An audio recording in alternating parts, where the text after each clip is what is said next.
She's very amenable to new ideas, so working with her is always smooth and productive. I bookmarked that website because it had a lot of useful tips for improving my English writing. He covered his desk with colorful post-its to remind himself of all the deadlines coming up next week. I always read her column in the newspaper because she writes honestly about social issues. I prefer clothes in muted colors like beige or gray. They're easier to match and look classy. During online meetings, please remember to mute your mic when you're not speaking. A good teacher doesn't just impart knowledge, but also inspires students to think independently. He's known for his acerbic comments, but deep down, he actually cares about helping others improve. The comedian got criticized for making lewd jokes on live TV. Everyone thinks he's a dork, but he's actually really smart and kind once you get to know him. He's a coffee aficionado who can explain the flavor profile of every single bean he drinks.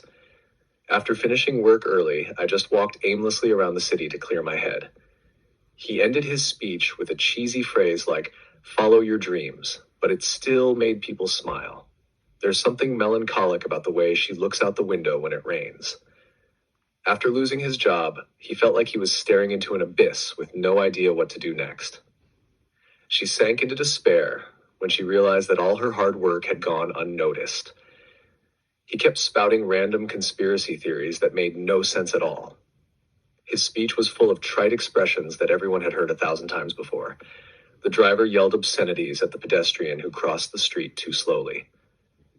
"I wholeheartedly agree with your decision. You've thought it through carefully." After a tough day, she found solace in listening to her favorite piano music. The car accident left a scar that slightly disfigured his face, but he stayed confident and cheerful. She decided to sue the blogger for slandering her reputation with false information. A sense of nostalgia pervaded the small cafe where we used to hang out in college. He kept pacing to and fro in the hallway, too nervous to enter the interview room. There are rumors that someone tried to sabotage a rival company by leaking confidential data. The fashion industry is so cutthroat that only the toughest survive. Our excitement for the project slowly petered out as we faced more and more problems. When the project failed, he was made the scapegoat, even though it wasn't his fault.